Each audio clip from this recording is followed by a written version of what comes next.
इस मौके पर मैं चाहांगा कि लखविंदर सिंह जी दो शब्द मीडिया के सामने जरूर रखन, अपने मन के विचार रखन कि क्यों वो भारतीय जनता पार्टी में शामिल हो रहे हैं।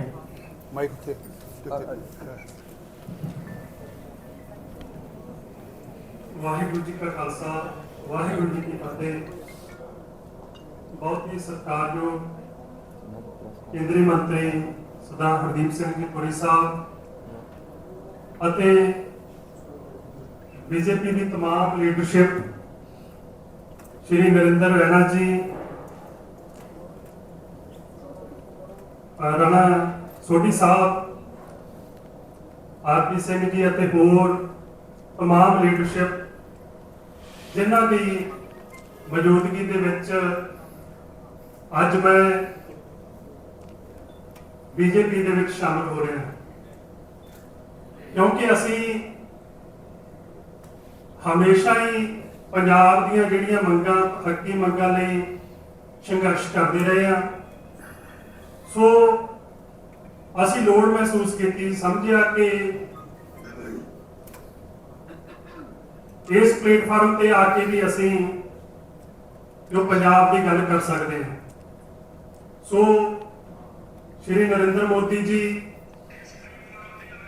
जो उन्होंने नीतियां उन्होंने तो प्रभावित होके सो असी समझते हैं कि वो पंजाब का भला करना चाहते हैं, पंजाब लिए सोचते हैं। सो असी अज ये महसूस किया कि असी विच बैठ के भी पंजाब के जिहड़े मसले आ उन्हां दी आवाज़ उठा सकते हैं। सो इसलिए असी अज जिहड़ा ये तय किया कि असी बीजेपी दे विच शामिल हो के पूरी तनदेही नाल, ईमानदारी नाल इत्थे काम करांगे। पंजाब की खुशहाली लई, चढ़ती कला लई हमेशा संघर्षशील रहांगे। वाहिगुरू जी का खालसा, वाहिगुरू जी की फतेह। सो हुण मैं सरदार लखविंदर सिंह जी का भारतीय जनता पार्टी स्वागत करना चाहना।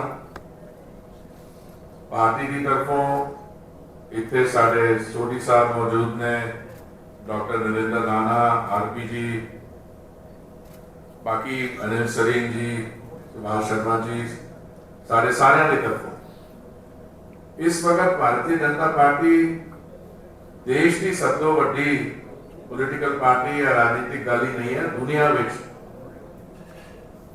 सब तो बड़े राजनीतिक दल है।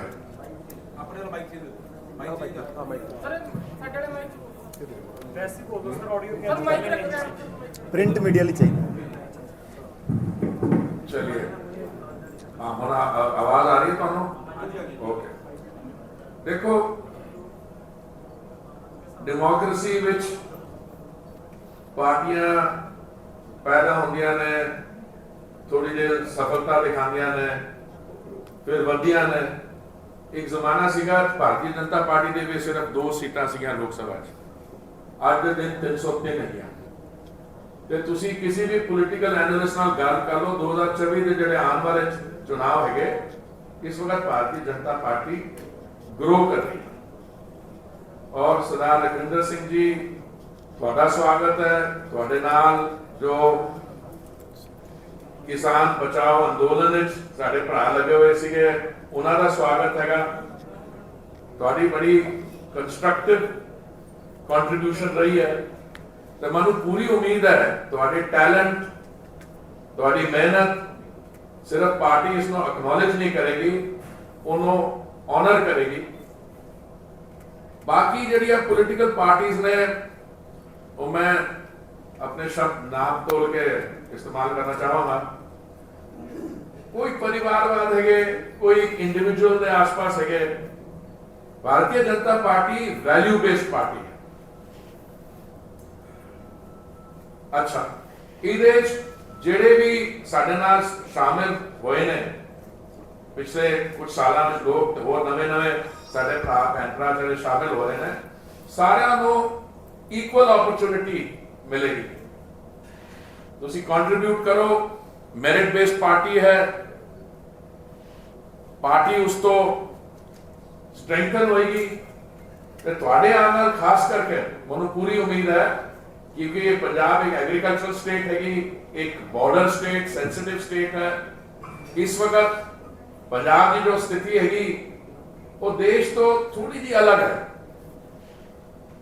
देश की ਜਿਹੜੀ रेल हैगी बड़ी तेजी नाल वध रही है। ਜਦੋਂ मोदी जी ने रिस्पॉन्सिबिलिटी संभाली सी 2014 मई विच, उस वक्त असी दुनिया भर 10वें ਥਾਂ ਤੇ ਸੀਗੇ। ਹੁਣ ਅਸੀਂ 5ਵੀਂ ਪੋਜੀਸ਼ਨ ਤੱਕ ਪਹੁੰਚ ਗਏ ਹਾਂ ਤੇ ਜਿਸ ਤਰੀਕੇ ਨਾਲ ਇੱਥੇ ਵਿਕਾਸ ਹੋ ਰਿਹਾ ਹੈ, ਆਉਣ ਵਾਲੇ ਕੁਝ ਹੀ ਸਮੇਂ ਵਿੱਚ, ਕੁਝ ਮਹੀਨਿਆਂ ਵਿੱਚ 2005 ਤੱਕ ਅਸੀਂ 5 ਟ੍ਰਿਲੀਅਨ ਡਾਲਰ, ਸਾਡੀ 5 ਟ੍ਰਿਲੀਅਨ ਡਾਲਰ ਦੀ ਇਕਨੋਮੀ ਬਣ ਜਾਏਗੀ। ਅਸੀਂ ਜਿਹੜੇ ਤੀਜੇ ਤੇ ਚੌਥੀ ਪੋਜੀਸ਼ਨ ਦੇਸ਼ ਹੈਗੇ ਜਰਮਨੀ, ਜਾਪਾਨ, ਉਹਨਾਂ ਤੋਂ ਵੀ ਅੱਗੇ ਲੰਘ ਜਾਵਾਂਗੇ। पर कैपिटा इनकम साडा बढ़ेगा। पर बड़े अफसोस की गल होगी कि देश की तरक्की हो रही है, बड़ा तेजी नाल विकास हो रहा है, पर पंजाब का जिहड़ा डब्बा हैगा वो थोड़ा डीरेल होके उत्थे लॉ एंड ऑर्डर की साडी प्रॉब्लम हैगी, फाइनेंशियल मैनेजमेंट की प्रॉब्लम हैगी, नशे की प्रॉब्लम हैगी। 13 महीने पहले जिहड़े चुनाव होए सीगे, तुसी सारे बड़े एक्टिव हो पॉलिटिक्स विच, तुहाडी बहुत जान पहचान है, तुसी लोगों को मिलते हो, तुसी जो लिखते हो, जो ब्रॉडकास्ट करते हो, उहदे नाल लोग इन्फ्लुएंस होंदे ने। 13 महीने पहले जिहड़ा चुनाव सीगा, मैं समझदा एक बड़ा स्पेशल काइंड ऑफ चुनाव सीगा। ਜਿਹੜੇ ਸਾਡੇ ਇੱਥੇ ਵੋਟਰ ਹੈਗੇ ਪੰਜਾਬ ਦੇ, ਉਹਨਾਂ ਨੇ ਸਾਰੀਆਂ ਪੋਲੀਟੀਕਲ ਪਾਰਟੀਆਂ ਉਹਨੇ ਜਿੱਤਿਆ, ਕੋਈ ਰਾਜਨੀਤਿਕ ਦਲ ਨਹੀਂ ਸੀਗਾ। ਅਗਰ ਆਮ ਆਦਮੀ ਪਾਰਟੀ ਕਹੇ ਕਿ ਉਹਨਾਂ ਦੀ ਵਿਕਟਰੀ ਸੀਗੀ, ਇਹ ਰਿਜੈਕਸ਼ਨ ਸੀ ਸਾਰੀਆਂ ਪਾਰਟੀਆਂ ਦੀ।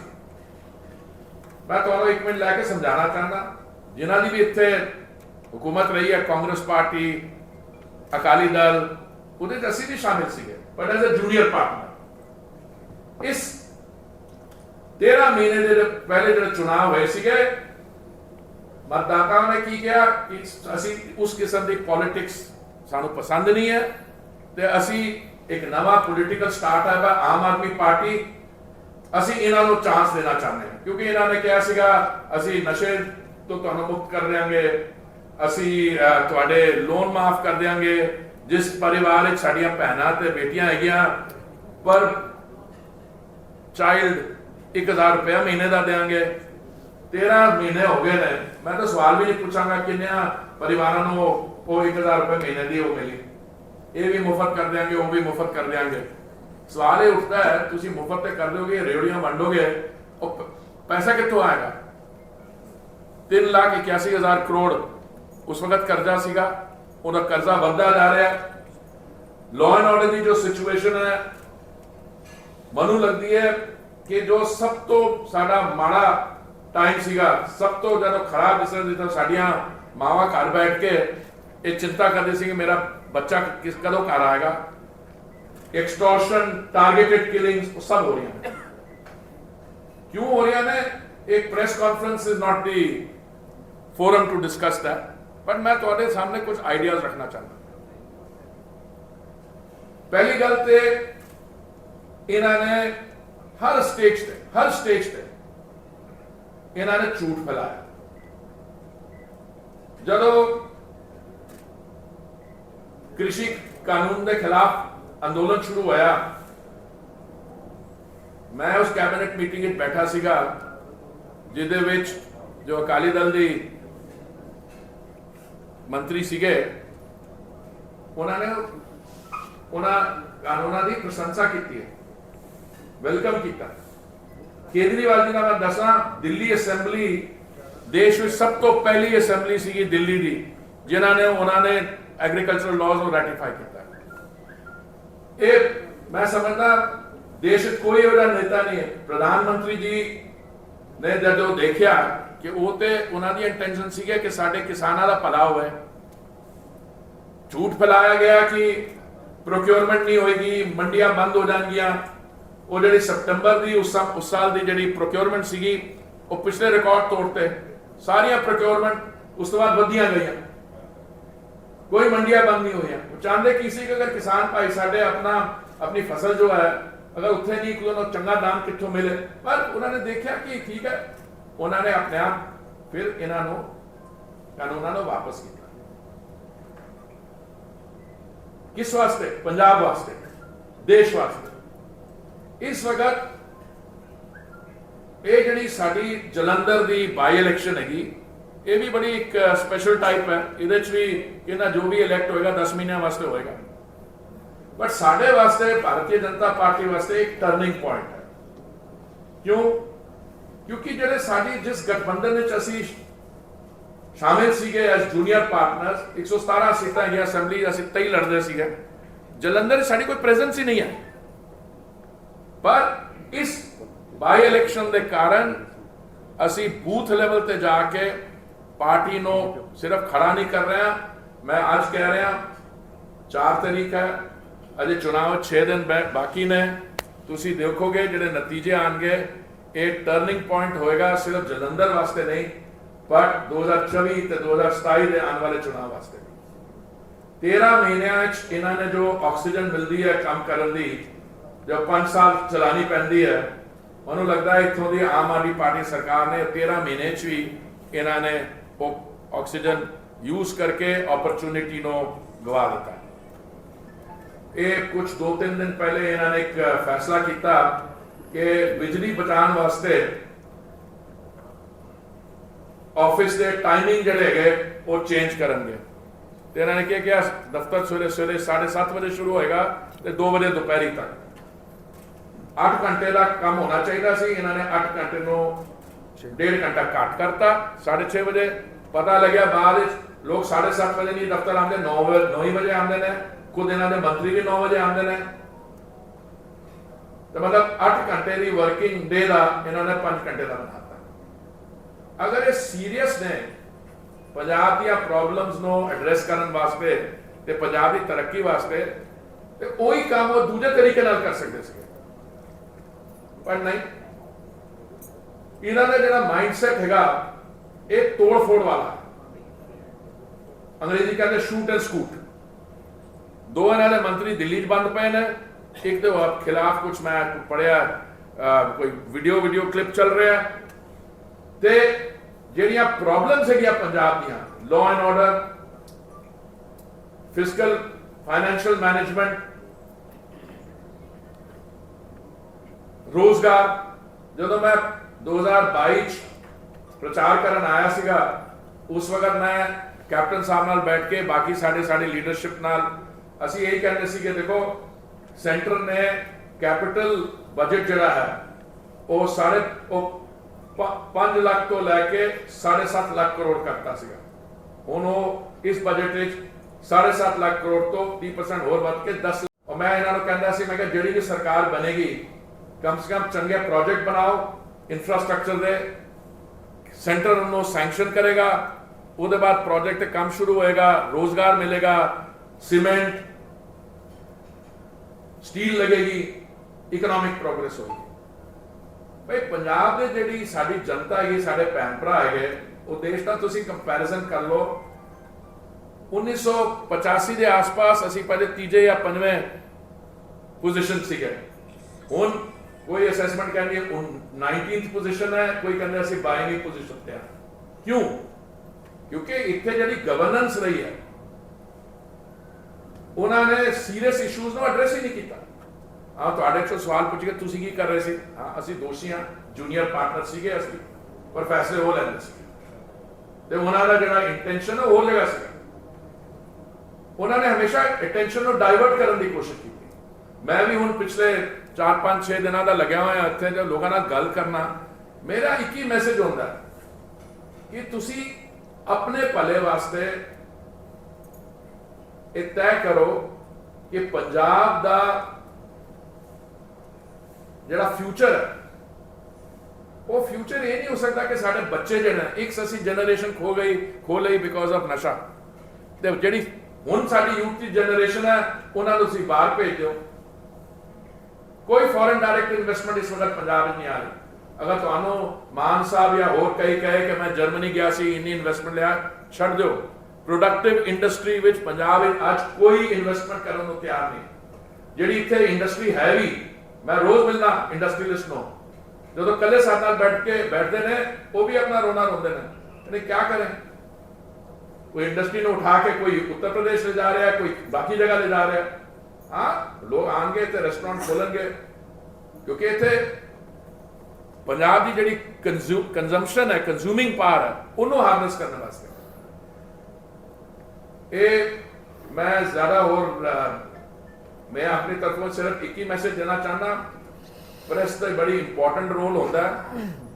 ਤੁਸੀਂ ਪਬਲਿਕ ਓਪੀਨੀਅਨ, ਪਬਲਿਕ ਮੂਡ ਨੂੰ ਜੱਜ ਵੀ ਕਰਦੇ ਹੋ, ਤੁਸੀਂ ਉਸ ਤੇ ਰਿਪੋਰਟ ਵੀ ਕਰਦੇ ਹੋ। ਇਸ ਵਕਤ ਅਗਰ ਪੰਜਾਬ ਦਾ ਭਲਾ ਕੋਈ ਕਰ ਸਕਦਾ ਹੈ, ਮੈਂ ਜ਼ਿਆਦਾ ਓਵਰਸਟੇਟ ਨਹੀਂ ਕਰਨਾ ਚਾਹੁੰਦਾ, ਲੋਕ ਸਭਾ ਦੀ ਇਲੈਕਸ਼ਨ, ਬਾਈ ਇਲੈਕਸ਼ਨ ਇੱਕ ਲਿਮਿਟਡ ਉਹ ਹੈਗੀ, ਪਰ ਤੁਸੀਂ ਸਾਡੇ ਕੈਂਡੀਡੇਟ ਅਟਵਾਲ ਜੀ ਨੂੰ ਤੁਸੀਂ, ਮੈਂ ਮੈਸੇਜ ਲੋਕਾਂ ਨੂੰ ਦੇ ਰਿਹਾ ਤੁਹਾਡੇ ਥਰੂ, ਦਿੱਲੀ ਪਹੁੰਚਵਾਓ, ਉਹ ਜਲੰਧਰ ਦੀਆਂ ਗੱਲਾਂ ਅੱਗੇ ਰੱਖਣਗੇ, ਉਹ ਸਰਕਾਰ ਜਿਹੜੀ ਹੈ ਉਹ ਉਹਨਾਂ ਨੂੰ ਐਡਰੈਸ ਕਰੇਗੀ। ਅਗਰ ਤੁਸੀਂ ਆਮ ਆਦਮੀ ਪਾਰਟੀ ਜਾਂ ਕਾਂਗਰਸ ਦਾ ਉਹਨਾਂ ਦਾ ਇਤਿਹਾਸ ਦੇਖ ਲਓ ਕਿ ਪਿਛਲੇ 2 ਸੈਸ਼ਨ ਜਿਨ੍ਹਾਂ ਦੇ ਮੈਂਬਰਸ ਨੇ ਕੀ ਕੀਤਾ, ਅਦਰ ਦੈਨ ਕਮਿੰਗ ਇਨਟੂ ਦ ਵੈਲ ਤੇ ਹੱਲਾ ਮਚਾਉਣ ਦੇ ਇਲਾਵਾ ਮੈਨੂੰ ਤਾਂ ਕੋਈ ਇੰਡੀਕੇਸ਼ਨ, ਮੈਂ ਤਾਂ ਹਾਊਸ ਵਿੱਚ ਬੈਠਣਾ, ਦੋਨੋਂ ਹਾਊਸ ਵਿੱਚ। ਇਸ ਲਈ ਬਹੁਤ ਬਹੁਤ ਧੰਨਵਾਦ ਤੁਹਾਡੇ ਸਾਰਿਆਂ ਦਾ, ਸਮੇਂ ਤੁਸੀਂ ਕੱਢ ਕੇ ਆਏ ਹੋ। ਮੈਂ ਸਰਦਾਰ ਲਖਵਿੰਦਰ ਸਿੰਘ ਜੀ ਤੁਹਾਡਾ ਫਿਰ ਦੁਬਾਰਾ ਸਵਾਗਤ ਕਰਨਾ ਚਾਹੁੰਦਾ, ਮਾਫੀ ਚਾਹਨਾ, ਸਾਡਾ ਥੋੜਾ ਪਰਿਵਾਰ ਥੋੜਾ ਵੱਡਾ ਹੈ, ਕਦੀ ਕਦੀ ਤੁਹਾਨੂੰ ਇਹਨੇ ਮਹਿਸੂਸ ਹੋਏਗਾ ਕਿ ਤੁਸੀਂ ਛੋਟੇ ਪਰਿਵਾਰ ਵਿੱਚ ਜਾਓ ਤਾਂ ਉਹ ਸਾਰੇ ਦੁੱਖ ਸੁੱਖ ਇੱਕਦਮ, ਪਰ ਇਹ ਕੰਸਿਸਟੈਂਸੀ ਜੋ ਬੀਜੇਪੀ ਵਿੱਚ ਹੈਗੀ, ਔਰ ਦੇਖੋ ਬੀਜੇਪੀ ਸਾਡੇ ਨਾਲ ਜੋ ਲੋਕ ਆਏ ਨੇ ਉਹਨਾਂ ਦੀ ਕੰਟਰੀਬਿਊਸ਼ਨ ਰਹੀ ਹੈ, ਉਹਨਾਂ ਨੇ ਪਾਰਟੀ ਨੂੰ ਸਟਰੈਂਥਨ ਕੀਤਾ ਹੈ।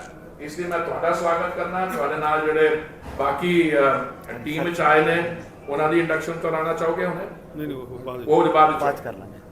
ਬਹੁਤ ਬਹੁਤ ਧੰਨਵਾਦ। ਪੁਰੀ ਸਾਹਿਬ ਇੱਕ ਸਵਾਲ ਹੈ ਜੀ, ਮੁੱਖ ਮੰਤਰੀ ਭਗਵੰਤ ਮਾਨ ਨੇ ਟਵੀਟ ਕਰਕੇ ਇਹ ਗੱਲ ਆਖੀ, ਤੁਸੀਂ ਕਿਹਾ ਕਿ ਭਾਜਪਾ ਜਿਹੜੀ ਹੈ ਕੇਂਦਰ ਸਰਕਾਰ ਪੰਜਾਬ ਦਾ ਖਿਆਲ ਰੱਖਦੀ ਹੈ, ਪਰ ਮੁੱਖ ਮੰਤਰੀ ਭਗਵੰਤ ਮਾਨ ਨੇ ਕਿਹਾ ਕਿ ਸਾਡੀ ਕੋਸ਼ਿਸ਼ਾਂ ਦੇ ਬਾਵਜੂਦ ਆਰਟੀਐਫ ਜਿਹੜਾ 3% ਤੋਂ ਘਟਾ ਕੇ 0% ਕਰ ਦਿੱਤਾ, ਜਿਹੜਾ ਮਾਰਕੀਟ ਫੀਸ ਹੈ ਉਸ ਨੂੰ 3% ਤੋਂ ਘਟਾ ਕੇ 2% ਕਰ ਦਿੱਤੀ, ਜਿਸ ਨਾਲ ਪੰਜਾਬ ਨੂੰ ਸਾਡਾ ਲਗਭਗ 1000 ਕਰੋੜ ਦਾ ਨੁਕਸਾਨ। ਮੈਂ ਉਹਨਾਂ ਦਾ ਜਵਾਬ ਦਿਆਂਗਾ ਚੰਗਾ ਜਿਹਾ, ਕਿਉਂਕਿ ਜੋ ਉਹਨਾਂ ਨੇ ਇਸ਼ੂਜ਼ ਰੇਜ਼ ਕੀਤੇ ਉਹ ਮੇਰੇ ਮਹਿਕਮੇ ਦੇ ਨਹੀਂ ਨੇ, ਪਰ ਮਾਨ ਸਾਹਿਬ ਨੂੰ ਪੁੱਛੋ, ਮੈਂ ਉਹਨਾਂ ਨੂੰ ਕਈ ਚਿੱਠੀਆਂ ਲਿਖ ਸਕਾਂ ਕਿ ਜੋ ਅਸੀਂ ਤੁਹਾਨੂੰ ਫੀਡ ਦੇਣੇ ਐਥਨੋਲ ਬਣਾਉਣ ਵਾਸਤੇ, ਉਹ ਤੁਸੀਂ ਉਹਨੂੰ पोर्टेबल अल्कोहल या दारू क्यों कन्वर्ट कर रहे हो?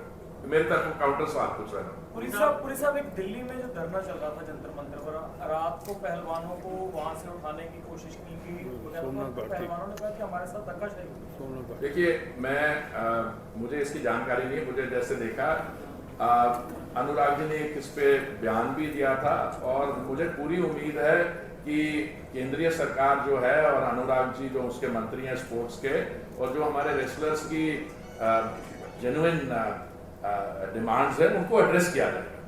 For the past 5 days, the media has been asking union ministers. हाँ जी। For the past 5 days, media has been asking union ministers why no action has been taken against the WHO. As I mentioned, madam, as I said, this is not my subject, but I'm sure my colleague Anurag ji will. I'll rephrase my question. Do you think it is bad optics for the BJP ahead of the polls, ahead of the Jalandhar by-polls, that women wrestlers are being misbehaved with in Delhi? As I said, the matter is under investigation. 1,000 rupees that should come to the women of Punjab from the AAP government. That is a valid issue. But don't you think the wrestlers protest is sending a No, bad message I to am, Punjab as well? madam, I am acutely conscious of what you're saying. I am conscious of the fact, not only in this context, but for any sports person to be agitating, I fully understand that. But as I said, that issue is being addressed, and I think the government has indicated its desire to move in that direction. I think, if I am not mistaken, FIRs have been filed against the person who these wrestlers are agitating against.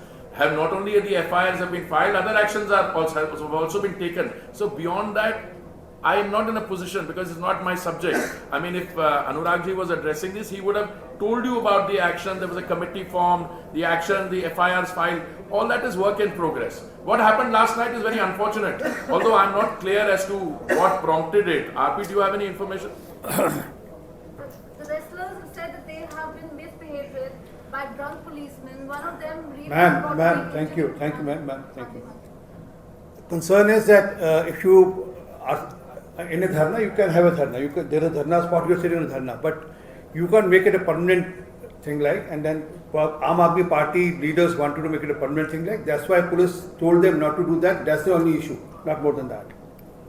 No, I think what my colleague and friend RPG is saying is that Somnath बाकी आए थे। Problem ਜਿਹੜੀਆਂ ਹੈਗੀਆਂ ਉਹ ਤਾਂ ਅਸੀਂ address ਕਰ ਰਹੇ ਹਾਂ ਬਿਲਕੁਲ ਕਰ ਪਰ ਰਹੇ ਅਗਰ ਤੁਸੀਂ ਉਹਨੂੰ ਪੋਲੀਟੀਕਲ ਪਲੇਟਫਾਰਮ ਬਣਾ ਦਿਓਗੇ ਬਾਕੀ ਪਾਰਟੀ ਵਾਲੇ ਜਾਣਗੇ ਤੇ ਉਹ ਇੱਕ ਪੋਲੀਟੀਕਲ ਕੈਰੈਕਟਰ ਹੈ which is regrettable we have already filed FIRs and I'm sure the government is fully seized of it and my colleague Anurag ji will address it. Thank you जी।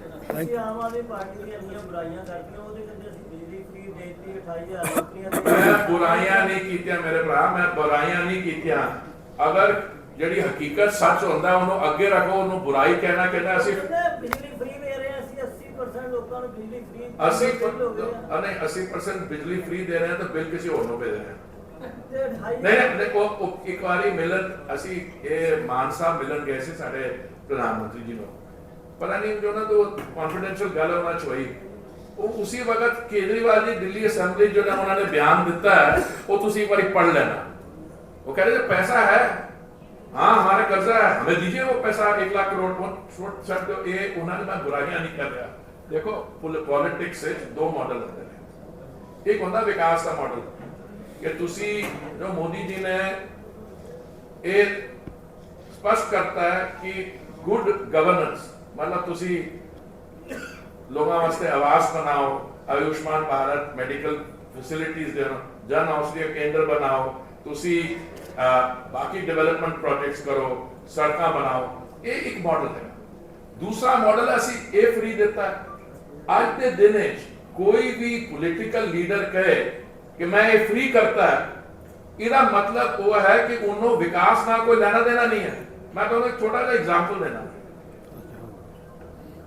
ਜਦੋਂ ਮੈਂ ਨਵਾਂ ਮੰਤਰੀ ਬਣਿਆ ਦਿੱਲੀ ਵਿੱਚ ਤੇ ਦਿੱਲੀ ਮੈਟਰੋ ਜਿਹੜੀ ਹੈ ਇੱਕ ਵਰਲਡ ਕਲਾਸ ਮੈਟਰੋ ਹੈਗੀ मतलब दिल्ली नेशनल कैपिटल रीजन ਦੀ ਮੈਟਰੋ ਕੋਈ 250 ਕਿਲੋਮੀਟਰ ਦੀ ਮੈਟਰੋ ਹੈ ਤੇ ਵਰਲਡ ਕਲਾਸ ਹੈਗੀ ਇੱਕ ਉਹਦੇ ਜਿਹੜੇ ਫੇਅਰ ਸੀਗੇ ਭਾੜਾ ਸੀਗਾ ਉਹ 8 ਸਾਲ ਦਾ ਵਧਿਆ ਨਹੀਂ ਸੀਗਾ ਤੇ ਉਹਨਾਂ ਨੇ ਇਹ ਤੈਅ ਕੀਤਾ ਫੇਅਰ ਫਿਕਸੇਸ਼ਨ ਕਮੇਟੀ ਨੇ ਕਿ ਦੋ ਹਿੱਸਿਆਂ ਵਿੱਚ ਵਧਾਇਆ ਜਾਏਗਾ ਜਦੋਂ मैं मंत्री बने तो 10-12 दिन बाद बड़ा इन्होंने हल्ला मचाया इसको फ्री कर दीजिए मेट्रो को फ्री कर दीजिएगा तो मैं कह जी थोड़ा भैया जी आके देंगे 28,000 करोड़ का ਜਿਹੜਾ ਅਸੀਂ ਵਾਪਸ ਦੇਣਾ ਹੈ ਕਹਿੰਦਾ ਦਿੱਲੀ ਟਰਾਂਸਪੋਰਟ ਅੰਡਰਟੇਕਿੰਗ ਮੈਂ ਕਿਹਾ ਇਹ ਤੁਸੀਂ ਵਧੀਆ ਗੱਲ ਕੀਤੀ ਅਗਰ ਤੁਸੀਂ ਮੈਟਰੋ ਜਿਹੜੀ ਵਰਲਡ ਕਲਾਸ ਫੈਸਿਲਿਟੀ ਹੈ ਉਹਨੂੰ ਡੀਟੀਸੀ ਦੇ ਬੱਸ ਵਰਗਨ ਕਰਨਾ ਚਾਹੁੰਦੇ ਹੋ ਜਿਸ ਦਿੱਲੀ ਦੀ ਬੱਸਾਂ ਦੀ 11,000 ਕੇ ਕਿੰਨੀ ਪਤਾ ਨਹੀਂ ਉਹ ਹੈਗੀ ਸਾਰੀਆਂ ਡਾਊਨ ਟੂ 2,000 ਤੱਕ ਪਹੁੰਚੀਆਂ ਨੇ 3200 ਕੁਝ ਰਹਿ ਗਏ ਉਹ 3200 ਇਹਨਾਂ ਆਰਪੀ ਦਿੱਲੀ ਨਾਲ ਜ਼ਰਾ ਜੁੜਿਆ 3200 ਹੈਗੀਆਂ ਰਹਿ ਗਿਆ ਉਹ ਵੀ ਉਹਦੇ 25% ਖਰਾਬ ਨੇ खराब इसलिए उधर स्पेयर पार्ट लगा के लाया मनु 6 साल हो गए मंत्री बनया मैं हर सुना नई बसेस आ रही हैं दिल्ली में नई बसेस आ रही तो मैं कहा तुसी पहले तय कर लो तुसी दिल्ली दी बसेस नो मेट्रो दे लेवल ते लेना चाहते हो या मेट्रो नो गिरा के दिल्ली बस ते आना इना दी गल्लां तुसी पिछले 13 महीने दी सुन रहे हैं किन्ने लोगों ने फ्री ये देता है किन्ने लोगों ने फ्री वो देता है नहीं सुनो वो चेक कर बिल बाहर आ जाएगा क्योंकि बिजली जो है ना किसी नो प्रोड्यूस करनी पड़ेगी लोग कंज्यूम करेंगे सारे पंजाबी भरा मेहनती लोग है ये कोई जेडे ऑफिस आवर्स का टाइमिंग हैगा दूसरे तरीके नाल भी सॉल्व हो सकता है और मैं नहीं मान सकता मैं तो ਤੁਹਾਨੂੰ ਉਹ एथेनॉल ਤੇ अल्कोहल ਦਾ एग्जांपल ਦਿੱਤਾ ਹੈ मैं इससे ज्यादा नहीं कहना चाहूंगा ਤੁਸੀਂ ਕਹੋ मैं बुराई कर रहा ਤੁਹਾਨੂੰ सामने चीज नजर आ रही है ਜਿਹੜੀ ਅਸੀਂ ਫੀਡ ਭੇਜ ਰਹੇ ਹਾਂ अल्कोहल बनाने वास्ते एथेनॉल बनाने वास्ते ਉਹਦੇ ਨਾਲ दारू बना रहे हैं आज मैं पूछा कि वो दिल्ली की जी एक्साइज पॉलिसी वो पंजाब की भी लागू करती है ना इसलिए ये बड़े चंगे मौके होंगे ने तुहाडे नाल बैठ के गपशप लगान तुसीं मैनूं प्रोवोक कर लो जिन्ना मर्जी मैं बुराई नहीं की उसकी मैं शीशा रखता है तुसीं खुद ही देख लो तुहानूं की लगता है अच्छा ਤੁਸੀਂ 1 ਸਾਲ ਤੋਂ ਜ਼ਿਆਦਾ ਟਾਈਮ ਤੋਂ ਰੂਸ ਤੋਂ ਸਸਤਾ ਪੈਟਰੋਲ ਲੈ ਰਹੇ ਹੋ ਸਾਨੂੰ ਕੋਈ ਫਰਕ Oh, yes. तो मैं मानो ये तो फ्री ना दे नहीं फ्री ने मैं ਤੁਹਾਨੂੰ ਤੇ ਉਹੀ ਗੱਲ ਹੈ ਤੁਸੀਂ ਕਦੀ ਹੁੰਦਾ ਕ੍ਰਿਕਟ ਦੇ ਬਾਲ ਅੱਗੇ ਸੱਟਦੇ ਨੇ ਤੇ ਮੈਨੂੰ ਛੱਕਾ ਮਾਰਨ ਦਾ ਐਗਜ਼ਾਮਪਲ ਹੈ ਮੈਂ ਤੁਹਾਨੂੰ ਦੱਸਣਾ ਹਾਂ ਕੀ ਹੋਇਆ ਪਿਛਲੇ ਅਪ੍ਰੈਲ 2022 ਤੋਂ ਪੈਟਰੋਲ ਦਾ ਡੀਜ਼ਲ ਦਾ ਦਾਮ ਵਧਿਆ ਨਹੀਂ ਹੈ ਪੈਟਰੋਲ ਪੰਪ ਤੇ ਉਨਾ ਉਲਟਾ ਘਟ ਹੋਇਆ ਕਿਉਂ ਹੋਇਆ ਮੋਦੀ ਜੀ ਨੇ ਨਵੰਬਰ 2021 ਵਿੱਚ ਤੇ ਮਈ 2022 ਚ 2 ਟਨ ਸੈਂਟਰ ਦੀ ਐਕਸਾਈਜ਼ ਡਿਊਟੀ ਘੱਟ ਕੀਤੀ ਹੈ। ਸਾਡੀਆਂ ਜਿਹੜੀਆਂ ਆਇਲ ਮਾਰਕੀਟਿੰਗ ਕੰਪਨੀਆਂ ਉਹਨਾਂ ਨੇ ਵੀ ਘਾਟਾ ਦਿੱਤਾ। ਇਸ ਵਕਤ ਤੁਸੀਂ ਪੈਟਰੋਲ ਤੇ ਡੀਜ਼ਲ ਦਾ ਅਗਰ ਦੇਸ਼ ਵਾਲੇ ਦੇਖੋ ਕਿੱਥੇ ਕੋਈ ਕਮੀ ਨਹੀਂ। ਬੀਜੇਪੀ ਰੂਟ ਸਟੇਟ ਜਿਹੜੀ ਹੈਗੀਆਂ ਉਹਨਾਂ ਨੇ ਆਪਣਾ ਵੈਟ ਵੀ ਘੱਟ ਕੀਤਾ ਤੇ ਪੈਟਰੋਲ ਤੇ ਡੀਜ਼ਲ ਦਾ ਜਿਹੜਾ ਦਾਮ ਹੈਗਾ between BJP rule states and non BJP rule states ਉਹਦੇ ਚ ਕਮ ਸੇ ਕਮ 10 ਰੁਪਏ ਦਾ ਫਰਕ ਹੈ। ਤੁਸੀਂ ਵੈਸਟ ਬੰਗਾਲ ਦਾ ਰੇਟ ਦੇਖ ਲਓ ਤੇ ਉੱਤਰ ਪ੍ਰਦੇਸ਼ ਦਾ ਦੇਖ ਲਓ। ਤੁਹਾਡੇ ਦੇ ਭਰਾਵਾਂ ਨੂੰ ਮੈਂ ਥੈਂਕ ਕਰਨਾ ਚਾਹਨਾ ਤੁਸੀਂ ਪੈਟਰੋਲ ਪ੍ਰਾਈਸਿਸ ਤੇ ਕਹਿ ਰਹੇ ਹੋ ਕਿਉਂਕਿ ਪੈਟਰੋਲ ਪ੍ਰਾਈਸ ਤੇ ਅਸੀਂ ਵਧਣ ਨਹੀਂ ਦਿੱਤੇ। ਇਹ ਕੀ ਕਰਨਗੇ ਅਗਰ ਇਹ ਮੁਫਤ ਵੰਡਣਾ ਸ਼ੁਰੂ ਕਰ ਦੇਣਗੇ ਇੰਟਰਨੈਸ਼ਨਲ ਪ੍ਰਾਈਸ ਉੱਤੇ ਜਾਏਗੀ ਤੇ ਤੁਹਾਨੂੰ ਕੱਲ ਬਿੱਲ ਭੇਜ ਦੇਣਗੇ ਕਿ ਪੈਟਰੋਲ ਜੀ 100 ਰੁਪਏ ਦਾ ਨਹੀਂ ਹੈ 80-85 ਦਾ ਨਹੀਂ ਹੈ 150 ਰੁਪਏ ਦਾ। ਤੁਸੀਂ ਬਾਕੀ ਦੇਸ਼ਾਂ ਕੀ ਹੋ ਰਿਹਾ ਉਹ ਤੁਹਾਡਾ ਜਿਹੜਾ ਸਰਕਾਰ ਹੈਗੀ ਪਾਕਿਸਤਾਨ ਵਿੱਚ ਉਹਨਾਂ ਨੇ ਵੀ ਉਹੀ ਕੀਤਾ 6 ਵਜੇ ਸ਼ਾਮੀ ਬਿਜਲੀ ਬੰਦ ਕਰ ਦੇਣਗੇ। ਜਿਸ ਤਰੀਕੇ ਮਾਨ ਸਾਹਿਬ ਚੱਲ ਰਹੇ ਨੇ ਉਹ ਵੀ ਸਿਰਫ ਵਰਕਿੰਗ ਆਵਰਸ ਨਹੀਂ ਇਹਨਾਂ ਨੇ 3 ਘੰਟੇ ਕੱਟ ਕੀਤਾ। ਉਹ ਕਹਿੰਦੇ ਨੇ ਜੀ ਬਿਜਲੀ ਬਚਾਉਣ ਵਾਸਤੇ ਉਹ ਕੱਲ ਕਹਿਣਗੇ ਕਿ ਅੰਧੇਰਾ ਕਰ ਲਓ 6 ਵਜੇ ਤੁਸੀਂ ਬੱਤੀਆਂ ਬੰਦ ਕਰ ਲਓ। ਮੈਂ ਉਹਨਾਂ ਨੂੰ ਪਹਿਲੇ ਪੁੱਛਣਾ ਕਿ ਤੁਸੀਂ 7 ਵਜੇ ਦਫ਼ਤਰ ਆਣਾ ਹੈ 7 ਵਜੇ का ਤੁਸੀਂ ਦਫ਼ਤਰ ਆਣਾ ਸਵੇਰੇ ਉਠੋਗੇ ਕਿੰਨੇ ਵਜੇ 5:30 6 ਵਜੇ ਤੇ ਉਠੋਗੇ ਤੇ ਰਾਤੀ ਫਿਰ ਕਿੰਨੇ ਵਜੇ ਸੋਓਗੇ। ਇੱਕ ਹੋਰ ਤਰੀਕਾ ਹੁੰਦਾ ਮੈਂ ਤੁਹਾਨੂੰ ਦੱਸਣਾ ਅਗਰ ਤੁਸੀਂ ਅੱਜ ਦੀ ਪ੍ਰੋਬਲਮ ਸੋਲਵ ਕਰਨਾ ਚਾਹੁੰਦੇ ਹੋ ਚੰਗੇ ਤਰੀਕੇ ਨਾਲ ਤੇ ਉਹ ਹੈ ਕਿ ਤੁਸੀਂ ਉਹਦਾ ਰਿਸਪੌਂਸਿਬਿਲਿਟੀ ਲਓ। ਕਾਂਗਰਸ ਦੀ ਸਰਕਾਰ ਸੀਗੀ 2004 ਤੇ 2014 ਵਿਚਕਾਰ ਉਹਨਾਂ ਨੇ ਜਦੋਂ ਇੰਟਰਨੈਸ਼ਨਲ ਦਾਮ ਵਧੇ ਇਹਨਾਂ ਨੇ ਕੀ ਕੀਤਾ ਇਹਨਾਂ ਨੇ ਆਇਲ ਬੌਂਡਸ ਇਸ਼ੂ ਕੀਤੇ। ਕਿੰਨੇ ਕੀਤੇ 1 ਲੱਖ ਜਿਹੜਾ ਆਰਪੀ ਕਿੰਨੇ ਦੇ ਕੀਤੇ 1,41,000 ਕਰੋੜ ਦੇ ਜੀ ਉਹਦਾ ਮੈਨੂੰ ਅੱਜ 3,50,000 ਕਰੋੜ ਵਾਪਸ ਦੇਣਾ ਪੈ ਰਿਹਾ ਰੀਪੇ ਕਰਨਾ ਪੈ ਪਰ ਰੀਪੇ ਕਰਨਾ ਪੈ ਰਿਹਾ। ਪਤਾ ਨਾ ਕੀ ਮਤਲਬ ਹੈ ਕਰਜ਼ਾ ਲੈ ਦਾਦਾ ਤੇ ਪੁੱਤੇ ਪੋਤਾ। ਇਹ ਹੈ ਆਮ ਆਦਮੀ ਪਾਰਟੀ ਤੇ Congress party the politics. But thank you for asking the question. Anurag, Thank you, Modi ji. said yesterday that the kingpin of the liquor scam will also be caught. Yes. Do you think there will be some further action in this? No, madam, I like your question. They're excellent, but they are the kind of questions you should ask in a drawing room format, not on this. Will I be? When will the kingpin of the thing? First of all, I don't know who the kingpin is. But if you ask me, I said anyone who is involved, kingpin or queenpin, they should be arrested. They should be arrested because they are playing havoc with the lives of people. In schools, outside the schools, there are thekas. You understand? I mean, you have converted the whole thing into one large maikhana. So I'd like to answer your question, but I do it with appropriate provisos. Thank you, ji. Thank you very much. Thank you.